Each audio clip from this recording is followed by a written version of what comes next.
Minutes. My name is Pia McAdams. I am an author, I'm an accounting professor, and also a certified life coach. I specialize in personal and small business finance and also fitness. I basically help people reach their goals. And I'm so very happy to be broadcasting today on this Transform Your Life in 15 Minutes because we are in one of my favorite areas. We're mainly talking about our financial. And so before I get ahead of myself, I want to first thank all my viewers for taking the time to watch this either live or recording. Good morning. I know it's so very early in the morning. I know you're just so excited to be talking about your finances, but guess what?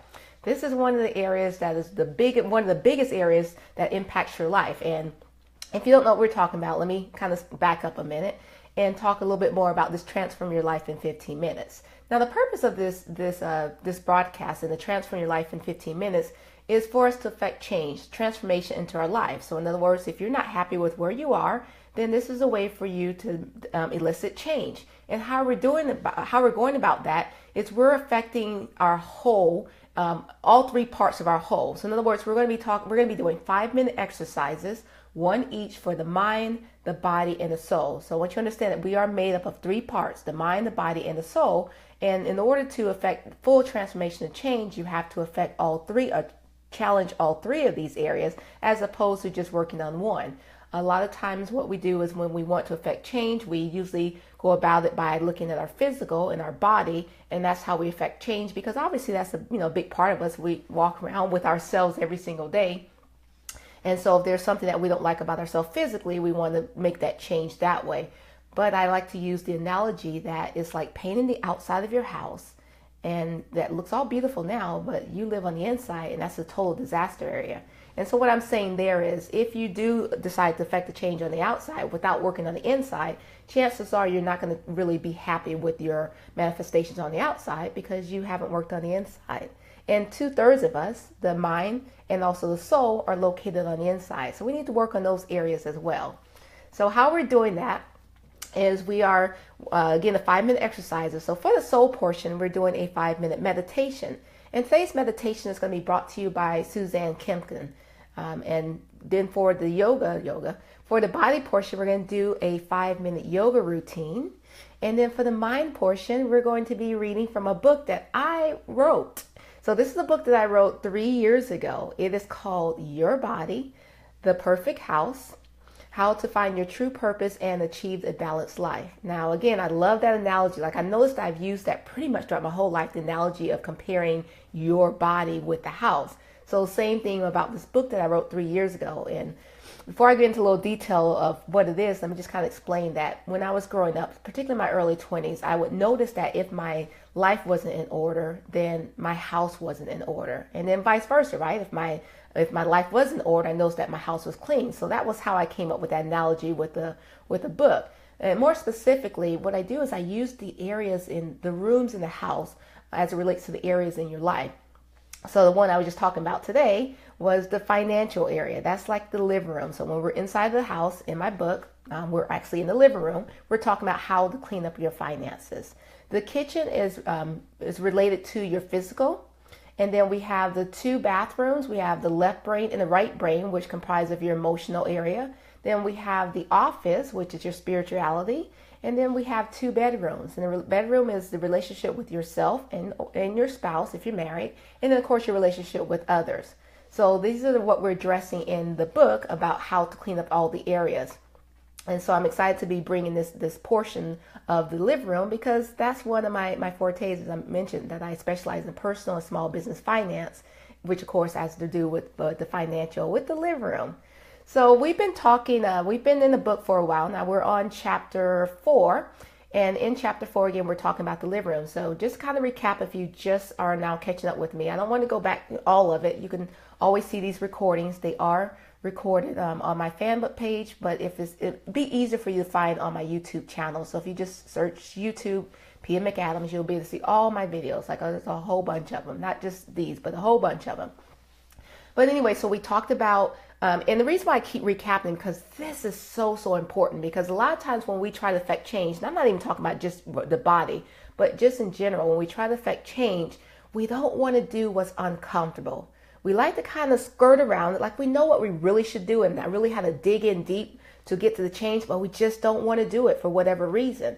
Well, those whatever reasons are really located deep within your subconscious, and they're called blockages, and it comes out as resistance. So if what I'm saying to you, like let's talk about when we talked about what was it? Yesterday we talked about the credit report. Okay, if what I'm saying to you elicit any type of resistance to you, then you know that means there's some kind of mental blockages in your subconscious that's providing that resistance.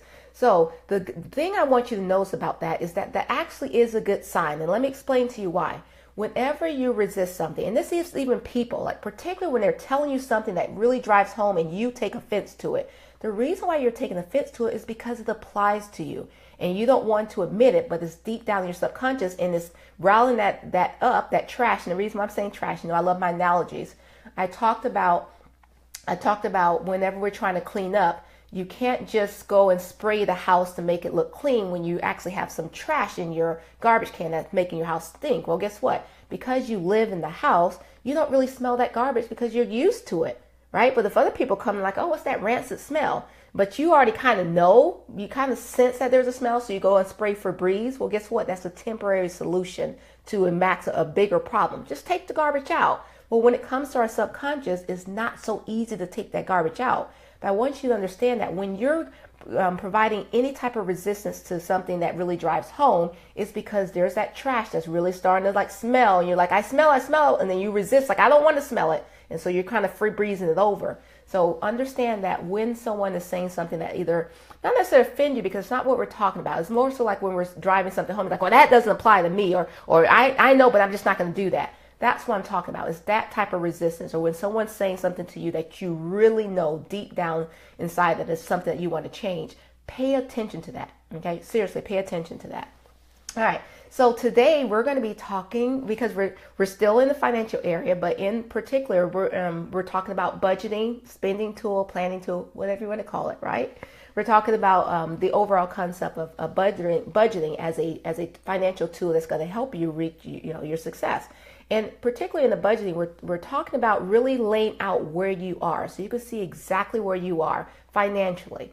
And so yesterday we talked about the credit score and the importance of knowing your credit score and what the credit reporting agents are saying about you. Well, today we're going to go and still be outside, but inside as well. And we're going to be talking about your checking account, okay? And obviously your savings account as well, but your checking account. And we're going to talk about the importance of why you should balance your checking account. And I know in this day of electronic worlds where we have like the smartphones, we have the online, we have the apps, the online banking, this may seem like, reconciling your bank account may seem like it's archaic or outdated, but I'm actually going to talk about two main reasons why you still want to do that. Okay. But first, before I talk about those reasons, let's kind of explain what I'm referring to when I talk about balancing your checkbook or reconciling. Now, again, these terms may be unfamiliar to you, particularly if you don't use a check register or if you don't make cash withdrawals, okay? Or, if you're not using some type of system where you're physically writing it down, then these may be terms that are unfamiliar to you. So let me explain what they are. So when we're talking about balancing your checkbook, this is where you know exactly where you are. You have all of your deposits that are in your account, and I'm talking about using the check register. You have all your deposits written down, and then you have all of your withdrawals. So the withdrawals could be the checks that you've written. It can be any bank fees, any ATM withdrawals, or any type of reoccurring debits that are coming out of your account. Okay, so those are the things that we're talking about when we're talking about balancing your checkbook. And obviously, when you balance your checkbook, it lets you know where you are. Now, when it comes to reconciliation, is the process of actually comparing what the banks say you have with what you say you have in your register. And you can imagine how important that is, because what I want you to understand is this, and this is what a lot of people, they don't think about, okay? Humans make mistakes, okay? There's no doubt about it. We all make mistakes. Well, guess what? Humans work at banks. Therefore, banks make mistakes. They make them all the time. But if you don't check it against something, you're not going to be able to identify or spot those mistakes, or you may spot them, but it's not in a timely manner. So now you got to go back and try to get it corrected, depending on what the mistake obviously is, right? But I just want you to understand that a lot of times what we do is, particularly if you're not using a check register, you're not reconciling, you're just taking the word of the bank of what they say that you have. And trust me, I'm going to talk about reviewing because I already feel it right now. I review my account every single day. We're going to talk about that in a moment, okay? But just understand that when the process of reconciliation, this actually is a financial process that will help you go through to make sure specifically that you have the information, that the information is correct, right? And when we're talking about reconciliation, what you're doing from your account standpoint of view is you're looking at the balance that the bank says that you're supposed to have at the end of the month, because usually you reconcile once a month. And I say at the end of the month, obviously it's usually done the beginning of the next month, because you won't have all the records for the last month or you won't have your statement with the record of the detailed record. So you're looking at all your, you're looking at the bank deposit, and you're looking at the amount that your check register says that you have. And there's going to be some discrepancy, right? It's not going to match up. Well, that's because there may be some checks that you've written out of your account. You need to deduct those from the bank balances. And from the, there may also be some checks that you've written. There could be some deposits that you made that hasn't shown up in the bank yet. You know, those deposits in transit. So you want to make sure you make those adjustments. And then from the bank point of view, the bank could have taken out some fees that you haven't adjusted into your check register, or there could be some reoccurring deposits that you haven't written in. Or there really could be mistakes which you wouldn't even know unless you're reconciling. So reconciliation will help you identify those types of things. All right, so let's talk about the reasons why you should still do this, even in this age of apps and online banking. And that's really mainly two. And the first one is really about money management, because, you know, if you're not looking at what you're doing on at least a monthly basis, then you're just not doing a good job of keeping track of what's going on with your finances. And, you know, it's like anything else. Remember, the tools and the things I'm sharing with you right now in the financial area, you can also apply these in all the other areas, right? But obviously in the respective ways to do it. But it's about, you know, we talked about goal setting and working your way towards something instead of just being stagnant and unbalanced and unstable. Well, the same thing is when you're doing your reconciliation. You got to write this stuff down. And then the second main reason is, when you're doing this, when you're balancing your checkbook and also you're reconciling, you're able to identify mistakes and fraud and also fees. Well, we talked about the mistakes, right? Because I just mentioned that humans make mistakes. Humans work at banks, therefore banks make mistakes. If you're reconciling, you will identify those mistakes. You say, well, how is that possible? How is it possible? Because you're checking your balance, your records of what you say you're supposed to have according to what the bank says you're supposed to have. And then again, you make those adjustments. Once you make those adjustments, your balance should come out exactly even.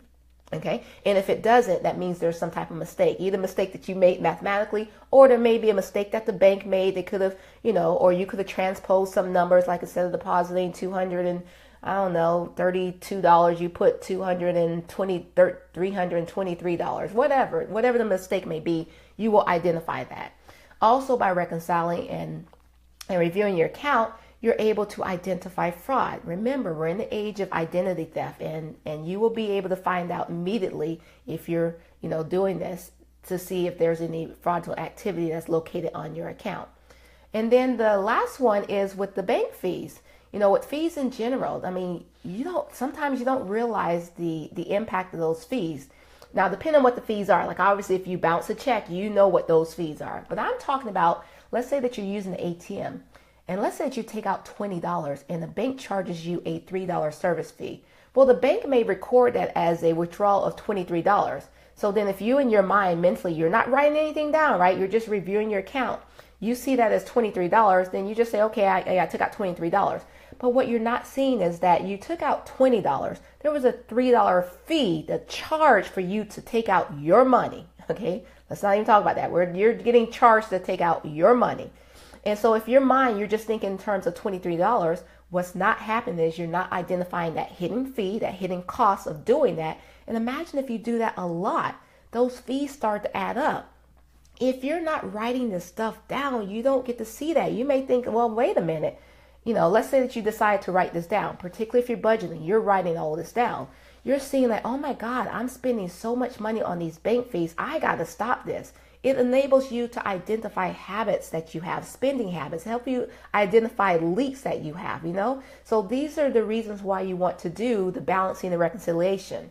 Now, before we end, let me just go ahead and talk briefly about those that say, okay, well, Pia, I do review my account on a daily basis. I look over it. I will say at the very least, that's the very least that you should do. But I kind of explained already why that's not effective. But let me just kind of drive the point home. First off, remember, we're talking about change. We're talking about habits. We're talking about seeing exactly where you are. When you're just reviewing your account, what are you checking it against? You're checking it against your memory. Your memory. Do you really want to check it against your memory? Now, for some of you say, well, I have an excellent memory. But again, I just explained to you in your reviewing of your account, you see that you withdraw $23. And then you may be like, wait, I didn't withdraw 20. Okay, then you may say, okay, that's a $3 charge. But now you just totally overlooked that. It was a $3 bank charge. And so if you do, again, I mentioned, if you do that a lot, you don't really see the magnitude of the bank service fees that you're being charged.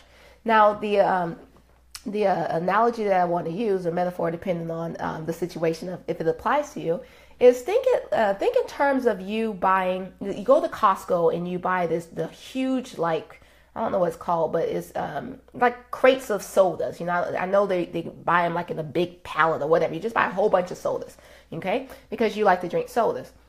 And so on a daily basis, you may drink a soda, and you know that you drink a soda or two. And then, you drink a soda or two, right? And let's say that you recycle on a monthly basis. So at the end of the month, you get ready to take your recycling bin down to the corner for them to empty it. And you happen to open it up and look in, and you see all of the soda cans piled up. And you realize, I live alone and I've drunk all those sodas. Now, I know when you bought them, you know you were going to drink them because that's what you bought them for. And then as you were drinking them, you were just thinking you're just drinking one or two here or there. But when you see that recycling bin full of sodas, you're like, oh my gosh, like look at all those calories. And then you start looking at yourself, so, oh my gosh. And the same thing with eating, right? If you're just eating a couple of cookies here, or let's use chips, you buy the big bag of chips, but you just take some out here and there. And the next thing you know, you realize the whole bag is gone. Well, when you're eating the chips one at a time, you're not thinking about the whole magnitude of you eating all of those calories in that bag. Same thing with your finances. So if you're just reviewing it, you're just, again, it's the least that you should do. I'm happy, think you're doing something, but it's not the most effective way. And again, we're trying to elicit change. So that means you got to change your habits. So even though you may think it's an outdated process, the two main reasons why you still should be balancing your checkbook is so that one is for money management, and then two, for you to identify your mistakes, your fraudulent activity, and also your bank fees so that you can see your spending habits. All right, so that's enough talk about the finances today. Very early in the morning. Obviously, it's mine. I love it. I love this stuff because one, again, it's one of those areas that affects your whole life. In other words, name something that you do. I mean, basically, let me just put it this way: every single day you come into contact with something that involves money. Even if you're laying in your bed, right? So, okay, Pia, what if I'm laying in my bed? How's that have to do with money? Well, the house that you live in, you have to pay utilities. You know what I'm saying? So it really is a big area, and so we want to make sure that we address this. Let's leave my glasses here. All right, so again, I want to thank you for taking the time to watch this. I hope this is providing useful information to you. And please, guys, share this information. Like, share this broadcast with your family and your friends, because this is some stuff that a lot of people don't know, or they take it for granted. And, particularly when it comes to making change, and I mentioned how majority of us start with the outside in. And let me tell you, when you're trying to affect change, you want to work from the inside out. Because if you work on the inside and you clean out the house, it's going to manifest on the outside, right? You're not going to neglect that. But just because you work on the outside does not mean it's going to change anything on the inside, because it won't, okay?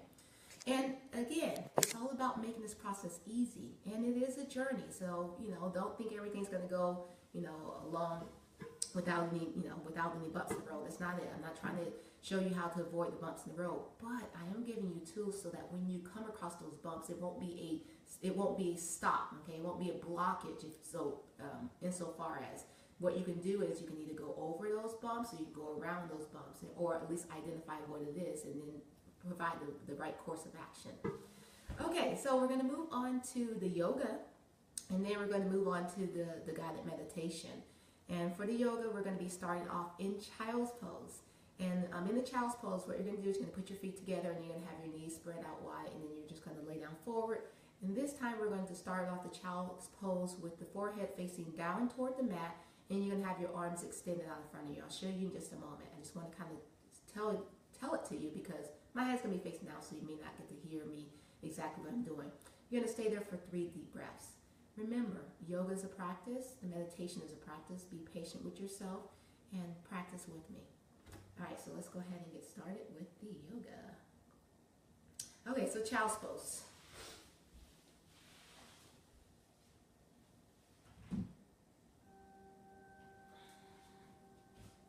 So again, your feet together, your knees are spread out nice and wide, and you're just going to slowly just extend your body nice and long. Fingertips all the way extended out. Palms are facing flat. And give me 3 deep breaths.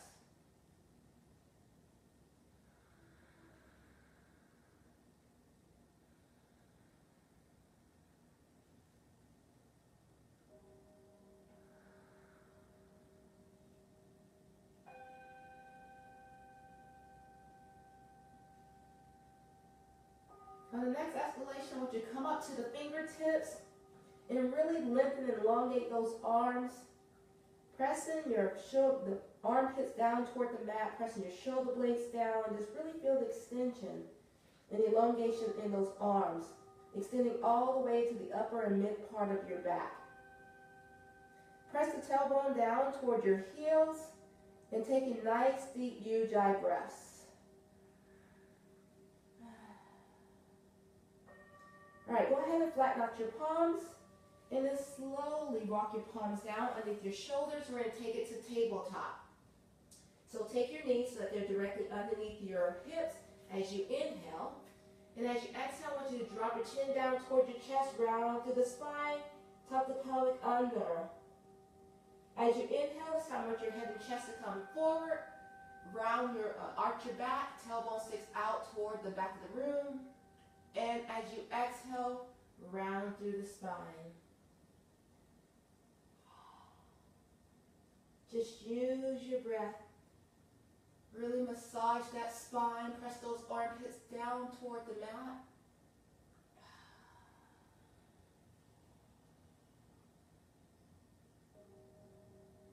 Inhale again.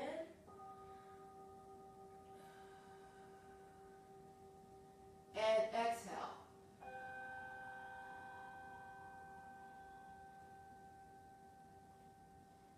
One more time, inhale. This time as you exhale, return back to the tabletop into the neutral position. Now go ahead and curl your toes under, and let's take it to downward facing dog.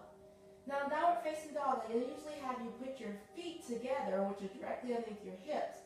But since it's in the morning, for some of you, you may want to take the downward dog in a wider stance.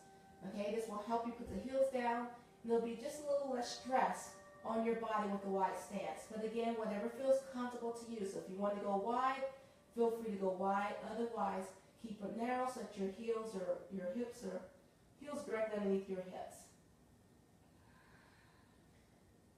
Deep breath, pressing your chest toward your thighs, your knees. Remember, just kind of pedal the legs as you get comfortable in this position. On the next inhalation, I want you to bring that left foot forward toward the fingertips. And then I want you to drop that right knee down, uncurl the toe, and we're going to take it into a low lunge. Keep your hand in line with your bicep, press those shoulder blades down, press the hips down toward the mat, and breathe. Your head is open up toward the sky. It's all about being open. All right, go ahead and release it down. Curl the toe under, and let's take it back to downward facing dog.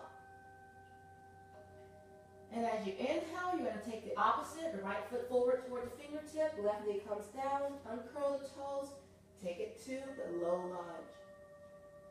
Relax the shoulders, arch back, head goes up to the sky.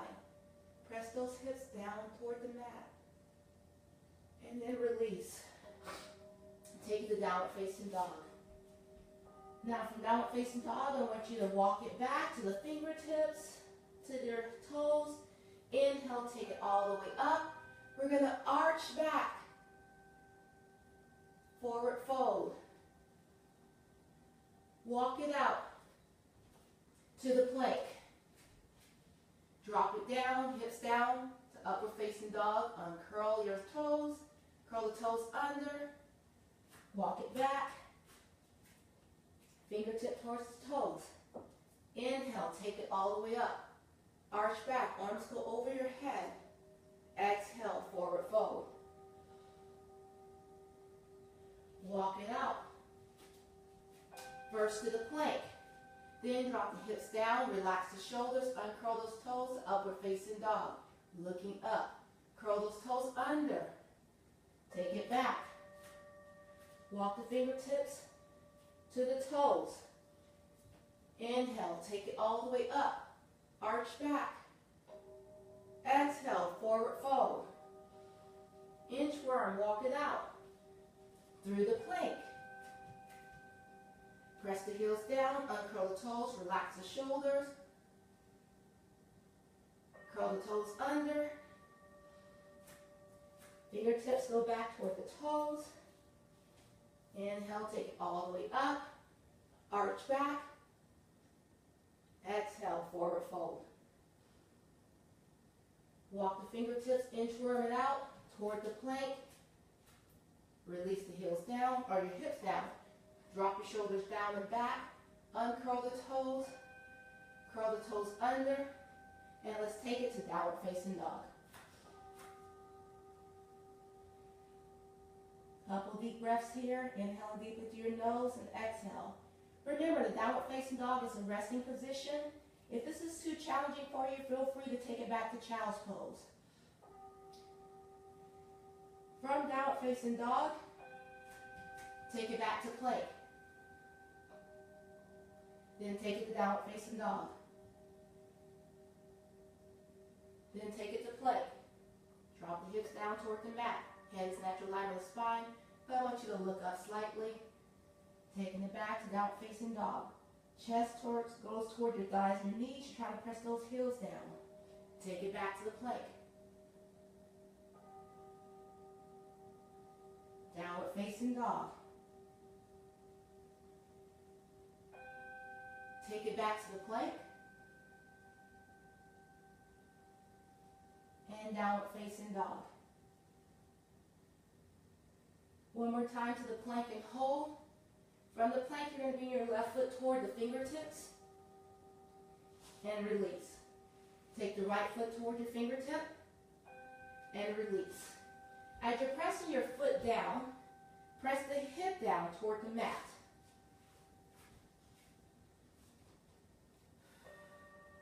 And use your breath and breathe. Nice good way to get the blood flowing early in the morning. Particularly if you're about to start your day. You want to get that body moving. And then take it back to downward facing dog. Couple deep breaths here. Now slowly walk the fingertips. Inhale, take it all the way up. Arch back. Exhale, forward fold. Place the palms down. You come out a little bit. And then I want you to take your feet wide into a wide-legged squat.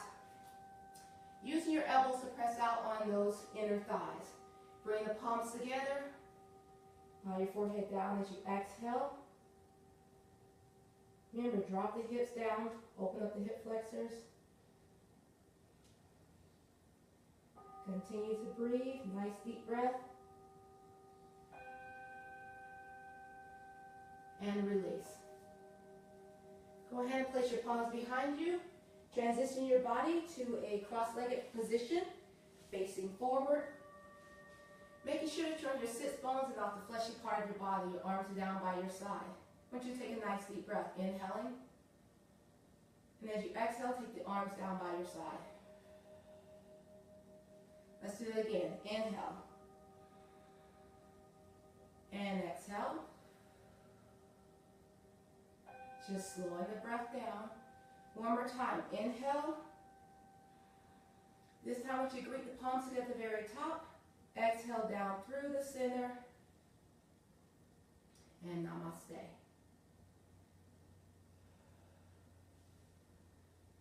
Okay, moving on to the meditation. So stay in your nice, comfortable seated position. And go ahead and close your eyes.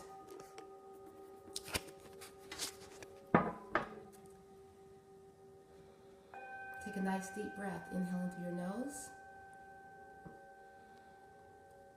and exhale through your mouth. I want you to repeat quietly in your mind that today is a great day. Now, as you breathe slowly and deeply, I want you to imagine that a vibrant yellow light is flowing into your body with every breath that you take.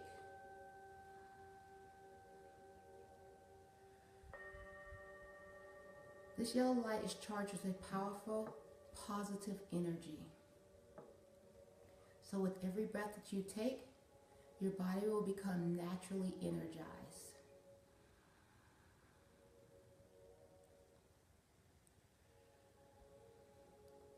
You may feel a slight tingling as this yellow positive energy spreads throughout your entire body, recharging every cell and every part of you.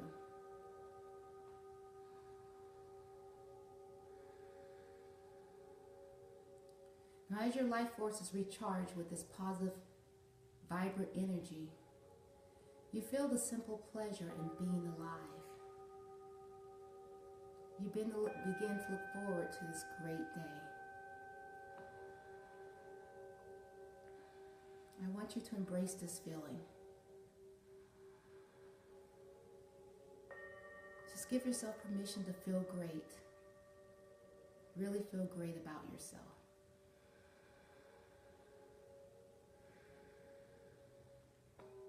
Now I want you to quietly repeat in your mind, I am energized. I am healthy. I feel great.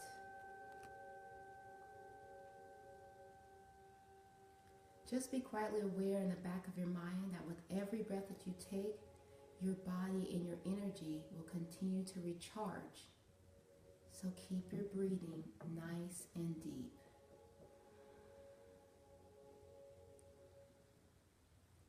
Now I want you to smile to yourself and pay attention how that simple little act, that simple smile improves your overall mood. Try to keep that smile on your face while you repeat quietly in your mind after me.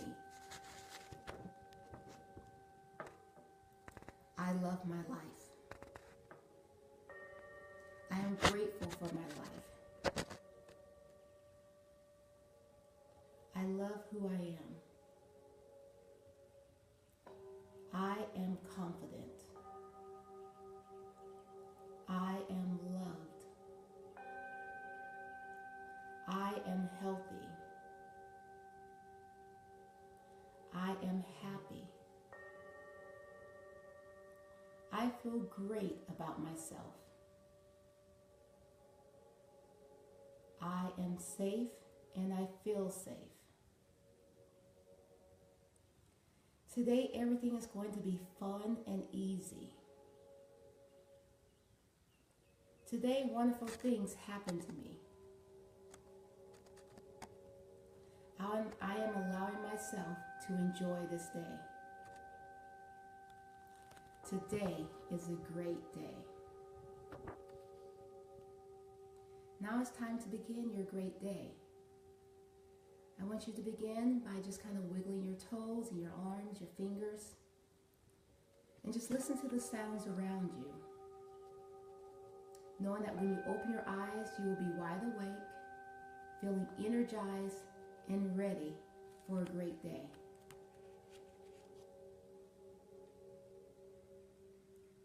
Give me a nice deep breath. Inhale into your nose and exhale into your mouth. Again, a nice deep breath. Inhale into your nose and exhale into your mouth.